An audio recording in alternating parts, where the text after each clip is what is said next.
Iran Israel যুদ্ধে 32তম দিনে পালিয়ে গিয়েছে এবং 32তম দিনে সে এই যুদ্ধ আরো ভয়ঙ্কর আকার ধারণ করেছে।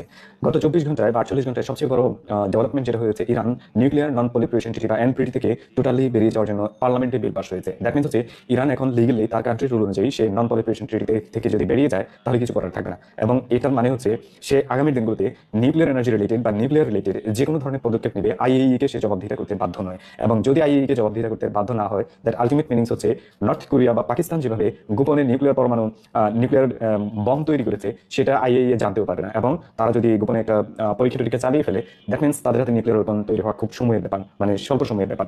Number one. নাম্বার টু, অনেকে ধারণা করে যাচ্ছেন, অনেক অ্যানালাইসিস এটা বলে যাচ্ছে যে ইরান ইন্টেনশনালি এনপিটি থেকে বেরিয়ে যাচ্ছে। এর পিছনে আরেকটা কারণ আছে যে নেক্সট টাইম যখন ইরানকে ফোর্স করা হবে এনপিটিতে যোগ দেওয়ার জন্য, ইভেন রাশিয়া চায়নাও যদি ফোর্স করে, তাহলে ইরান একমাত্র শর্ত হিসেবে রাখবে ইসরায়েলকে নন নিউক্লিয়ারাইজ করবো আগে, তারপর আমি যাবো। সো মানে যদি ইসরায়েল নন নিউক্লিয়ারাইজ হয়, দ্যাট মিনস আপনি বুঝতে পারছেন যে ইসরায়েলের জন্য এক্সিস্টেন্সিয়াল থ্রেট কোন লেভেলে গিয়ে দাঁড়াবে। সো ইরান সেটাই করতে যাচ্ছে এই মুহূর্তে। এবং এই ক্ষেত্রে আরেকটা মত দিয়েছেন মূলত হচ্ছে রাশিয়ান এক্স প্রেসিডেন্ট, বর্তমান সিকিউরিটি হেড মেদভেদেভ। তিনি সরাসরি বলেছেন যে ইরানের নিউক্লিয়ার ওয়েপন হওয়া কিংবা ইরান ইসরায়েলের মধ্যে একটা নিউক্লিয়ার মানে ম্যাসাকার হওয়ার সম্ভাবনা সবচেয়ে বেশি এই মুহূর্তে। এবং খুব দ্রুত সময়ে ইরান যদি নিউক্লিয়ার ওয়েপনের জন্য চেষ্টা করে এবং সেটা ডেভেলপ করে ফেলে, তাহলে অবাক হওয়ার কিছু থাকবে না। এখন কেন এটা সিরিয়াস? রিজন হচ্ছে রাশিয়া। ইরানের ব্যাপারে অনলি দুইটা কান্ট্রির কথা আপনি সিরিয়াসলি নিতে হবে। এবং কেন নিতে হবে? সেই দুইটা কান্ট্রি হচ্ছে রাশিয়া এবং চায়না। আর কেন নিতে হবে এর পেছনে প্রধান কারণ হচ্ছে ইরানের ইন্টারনালি যা যা ঘটে যাচ্ছে, ইরানের ভিতরে মানে সিক্রেট যা ঘটে যাচ্ছে, এই জিনিসটা শুধুমাত্র দুইটা কান্ট্রি খুব ভালোভাবে জানে। একটা হচ্ছে রাশিয়া আর একটা হচ্ছে চায়না।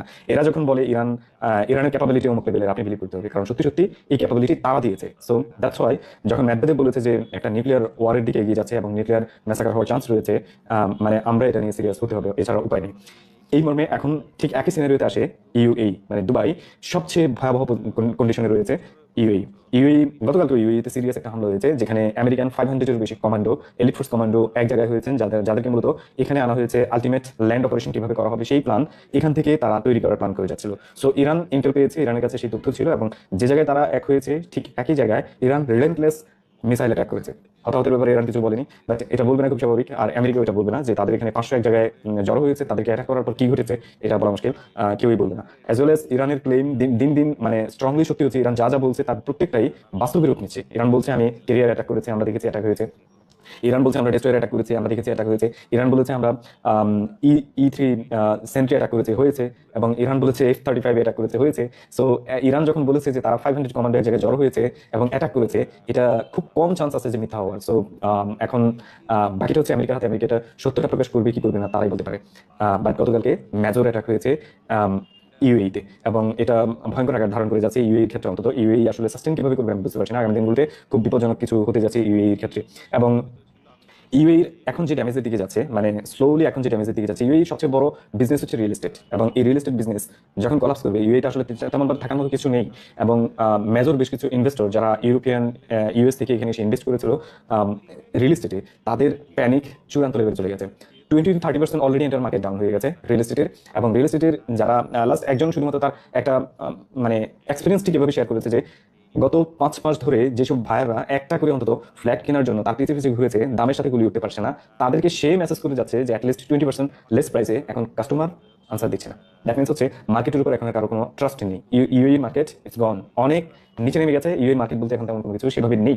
অ্যান্ড যারা দুবাই এই মুহূর্তে আছেন তারা আমার চেয়ে বেটার বলতে পারবেন। দুবাইয়ের শপিং মল বলেন, এয়ারপোর্টস বলেন, মেট্রো স্টেশন বলেন, ইভেন দুবাইয়ের সবচেয়ে বিজি সি বিচ থেকে শুরু করে অন্যান্য যত এরিয়া রয়েছে এন্টারলি ফাঁকা, এখানে কোনো মানুষ নেই। এবং দুবাই থেকে যে যেভাবে পারছে সুইচ করে অন্য কোথাও চলে যাচ্ছে, যাওয়া ছাড়া কোনো উপায় নেই। কারণ হচ্ছে যে থ্রেট, জাস্ট নট থ্রেটটা হচ্ছে বড় কথা হচ্ছে এই থ্রেটেরও এক্সিকিউশন লেভেল অনেক হাই। মানে ইরান দুবাইয়ের উপর যে থ্রেট দিচ্ছে সেই থ্রেটের চেয়ে বেশি সে এক্সিকিউট করে নিচ্ছে। এবং দুবাইকে সে ডিরেক্টলি বলেছে তার কোস্টলাইন সে দখল করবে। কারণ একটা দেশের কোস্টলাইন দখল করার মানে হচ্ছে একটা সিরিয়াস মৃত্যু একটা সিরিয়াস মৃত্যুর মিছিল। মানে সে তো সেভ করতে আসবে, সে ইরান আসবে সিজ করতে, দুবাই ডেফিনেটলি এটা ডিফেন্ড করার চেষ্টা করবে, দ্যাট মিনস এখানে লাশ করবে। সো এটা হয়েছে। অ্যান্ড সিনারিওতে থার্ড একটা জিনিস ঘটেছে গত 48 ঘন্টায়, সেটা হচ্ছে পাকিস্তানে 4টা কান্ট্রি ফরেন মিনিস্টাররা একটা মিটিং করেছে। সেই 4টা কান্ট্রি কারা? টার্কি, ইজিপ্ট, সৌদি আরব এবং পাকিস্তান। এই 4টা কান্ট্রির ফরেন মিনিস্টাররা একটা মিটিং করেছে। বাই দ্য ওয়ে এটা কিন্তু তাদের সেকেন্ড মিটিং। প্রথম মিটিংটা হয়েছিল সৌদি আরবে, এবং সেটার ব্যাপারে তাকে গিয়ে বলেছিল যে কোনো কিছু আর আগের মতো থাকবে না, সবকিছু পরিবর্তন হয়ে গেছে, এন্ড এটা ফাইনাল। এবার এই মিটিং এর রেজাল্ট কি সেটা চেয়ে বড় কথা এই মিটিংগুলো তারা কেন করে যাচ্ছে। মিটিংগুলো কোনোটা, এই মিটিংয়ে যে 4টা দেশ অংশগ্রহণ করেছে, 4টা দেশের কোনোটার টার্গেট এটা না যে ইরানকে সেভ করা, টার্গেট এটা না যে ইরানের ওয়ার এন্ড করা, টার্গেট এটা না যে রিজনাল পিস স্টাবলিশ করা, টার্গেট এটা না যে আমেরিকান অ্যাগ্রেশনকে এখানে কিভাবে বন্ধ করা যায় সেই প্ল্যান হাতে নেওয়া। আলটিমেট তাদের একমাত্র গোল হচ্ছে প্রত্যেকটা রেজিম নিজের ক্ষমতা বাঁচানো, এর বাইরে আর কিছুই না, এর বাইরে লিটারালি আর কিছুই না। এখন কি কি তাকে এরদোগানকে বাঁচানোর চেষ্টা করে যাচ্ছে, সিসি নিজের ক্ষমতা ধরে রাখার চেষ্টা করে যাচ্ছে, এবং হরমুজ প্রণালী হয়ে যে কোনো ধরনের শিপ যাতায়াত করতে পারছে না, আলটিমেট সুয়েজ ক্যানাল পুরোপুরিভাবে বিজনেস লস করে যাচ্ছে, এবং সৌদি আরব তার নিজের রেজিম টিকানোর জন্য চেষ্টা করে যাচ্ছে এখন, কারণ হচ্ছে ইরানের আক্রমণের সামনে এখন তার ইকোনমি তো অলমোস্ট লং আকারে ডিস্ট্রয়েড হয়েছে, এবং বিজনেস বলতে এখন তেমন কোনো কিছু নেই। সো এখন চান্স আছে যে সৌদির রেজিমের বিরুদ্ধে যে কোনো ধরনের মানে অ্যাগ্রেশন তৈরি হতে পারে, এবং সেটার বিরুদ্ধে তারা কিভাবে দাঁড়াবে সেই প্ল্যান করে যাচ্ছে। পাকিস্তান মিলিটারি কপি কান্ট্রি, তারাও সেম ভাবেই ট্রাই করে যাচ্ছে। সো এটা ছিল তাদের প্ল্যান। আর আন্ডারহুডে অনেকে বলে যে, বা বলা হয় যে চায়না এই মিটিং অ্যারেঞ্জ করেছে, হয়তো বা করতে পারে, চায়নার এই ধরনের হিস্ট্রি আছে, চায়না এই মিটিং অ্যারেঞ্জ করেছে, এবং চায়নার আলটিমেট, যদি চায়না আলটিমেট করে থাকে তাহলে এই 4টা দেশকে চায়না মূলত ব্যবহার করবে তার হেজমনি এস্টাবলিশ করার জন্য, নট এখানে পিস কিভাবে এস্টাবলিশ হবে সেটার জন্য না। চায়না এইসব করার জন্য এখানে বসেনি, চায়না নিজের হেজমনি কিভাবে এস্টাবলিশ হবে, আই মিন প্যাট্রিয়ন কিভাবে এখানে এস্টাবলিশ করা যাবে, এবং রিজনালি চায়না নিজের বিজনেস কিভাবে টিকিয়ে যাবে, উইদিন হরমুজ কমপ্লিট শাটডাউনের মধ্যে কিভাবে সে নিজের বিজনেস টিকে যাবে, সেই জন্য সে এখানে বসাবে। সো এই সিনারিও কোথাও আপনি খুঁজে পাবেন না চায়নার একটা প্লাগ পর্যন্ত বসানো আছে, but entirely hidden truth is China হচ্ছে এভরিথিং করে যাচ্ছে বিহাইন্ড চ্যানেল থেকে। অ্যান্ড দেন হচ্ছে সিনারিওতে বাহরাইন, গত দুদিন বাহরাইনে বেশ প্রোটেস্ট হয়েছে, মানে মোনাকের বিরুদ্ধে প্রোটেস্ট হয়েছে বাহরাইনে, যেটা আনকমন। সো বোঝাই যাচ্ছে যে জিসিসিতে নতুন কিছু করতে যাচ্ছে স্লোলি, এবং এই রেজিমগুলো টিকবে কিনা এটা আসলে সময়ের ব্যাপার, বলে দিবে সময়। কাতার গতকালকে ডোনাল্ড ট্রাম্পের কাছে যে $400 মিলিয়ন একটা জেট তাকে গিফট করেছিল সেটা ফেরত চাচ্ছে। মানে হানিমুন পিরিয়ড ডান, এখন হচ্ছে ডোনাল্ড ট্রাম্পের বিরুদ্ধে তারা যাচ্ছে। ডোনাল্ড ট্রাম্প আবার তার অফিসে গতকালকে একটা মানে ইয়ে জারি করেছে যে আরব কান্ট্রিগুলো তার এই যুদ্ধের জন্য পে করতে হবে, আরব কান্ট্রিগুলো পে করবে এবং সেই যুদ্ধ চালিয়ে নিচ্ছে আরব কান্ট্রির জন্য, ফাইল আরব কান্ট্রিগুলো এন্টারলি ডিস্ট্রাকশনের দিকে চলে গেছে, যেখানে ডোনাল্ড ট্রাম্পের মিলিটারি এখান থেকে লেজ উঠিয়ে পালিয়েছে, এবং 50,000-এর বেশি মুহূর্তে সোলজার বিভিন্ন এরিয়াতে স্টেশন করা হয়েছে শুধুমাত্র খাগড়াল্যান্ড অ্যাটাক করবে বলে, বাট আলটিমেটলি সেটাও করতে পারছে না। রিজন হচ্ছে ইরান প্রচন্ড পরিমাণে মানে ডিফেন্সিভ ক্যাপাবিলিটির মধ্যে আছে, যেটা ভেদ করে আমেরিকার জন্য মধ্যে কঠিন। এবং গতকালকে আইএসএস এর কমান্ডার ডিরেক্টলি প্রশ্ন করা হয়েছিল ঠিক এভাবে যে আমেরিকা 50,000 ট্রুপস স্টেশন করেছে, তারা হয়তো দ্রুতই খাগড়াল্যান্ডে অ্যাটাক করতে পারবে। তখন সে উত্তর দিয়েছে যে sending American troops to Khagraland is his hand, then sending them USA is our hand, because no one back from hell. মানে খাগড়াল্যান্ডকে সে ডিরেক্টলি হেল বলেছে আমেরিকার বিরুদ্ধে, এবং বলেছে যদি তারা এখানে আসে তাহলে তারা জীবিত ফিরে যাবে না, তাদেরকে মানে ফের সে আমেরিকাতে ফেরত পাঠানোর দায়িত্বটাও হচ্ছে ইরানিয়ানদের। তারা এটা কিভাবে করবে তারা জানে, মানে জিন্দা কাউকে ফেরত দিবে না। So the confidence level is so high ইরানের দিক থেকে। এবং হরমুজ প্রণালীর ব্যাপারে কালকে হরমুজ প্রভিন্সের মানে গভর্নরের একটা সাক্ষাৎকার নিয়েছিল প্রপাগান্ডা.com-এর যে অ্যাঙ্কর, সে তখন তাকে প্রশ্ন করা হয়েছিল যে ইউএসএ এবং ইসরায়েল মিলে হয়তো ইরানের উপর একটা নিউক্লিয়ার স্ট্রাইক করতে পারে, তাহলে তাদের এখানে কি করার থাকতে পারে। তখন সে বলেছে যে maybe we have some surprise for them. মানে আপনি আগে ভাবেন যে আপনার দেশকে একটা নিউক্লিয়ার স্ট্রাইকের হুমকি দেওয়া হচ্ছে, আর আপনি বলছেন maybe we have some surprise for them. মানে এটা কোন ধরনের সারপ্রাইজ?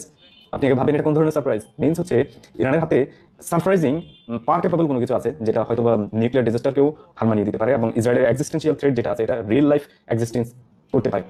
দেন আসেন সাউদার্ন বর্ডার, লেবানন সাউদার্ন বর্ডারে হিজবুল্লাহ লিটারালি আজকের দিন পর্যন্ত ঠিক একইভাবে রিলেন্টাস অ্যাটাক করে যাচ্ছে, এবং ইসরায়েলের অফিসিয়াল চ্যানেল 12 গতকালকে স্বীকার করেছে যে হিজবুল্লাহ এখন পর্যন্ত 1000 পয়েন্টে অ্যাটাক করেছে। 1000 পয়েন্ট যেখানে যেখানে ইসরায়েলি সোলজাররা স্টেশন হয়েছে বা যেখান থেকে অ্যাটাক করার প্ল্যান করেছে লেবাননের দিকে, তার প্রত্যেকটা পয়েন্টে তারা অ্যাটাক করেছে, এবং প্রচন্ড পরিমাণে ট্যাঙ্ক, আর্মার ভেহিকল এবং সোলজারের casualties and injury so high.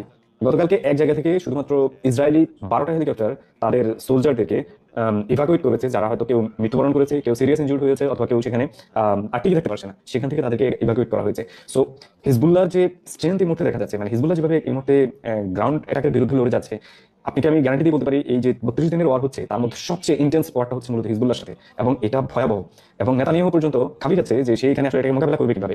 So আজকে নেতানিয়াহু সম্ভবত বলেছে যে সে ওয়ারের কোনো ইন টাইম এনশিওর করতে পারছে না। দ্যাট মিনস হচ্ছে সে বুঝতে পারছে যে এই ওয়ার তার পক্ষে যেভাবে লড়ে যাচ্ছে, মানে আগে যেভাবে চাইছিল যে একটা ওয়ার আমি শুরু করে দিলাম, আমার টার্মসে আমি এটা সিজফায়ার করাবো, আবার আমার টার্মসে আমি সিজফায়ারের বিরুদ্ধে গিয়ে লড়াই করে শুরু করবো, এবং আমি ইচ্ছে মতো সেখানে ম্যাচাকার করবো।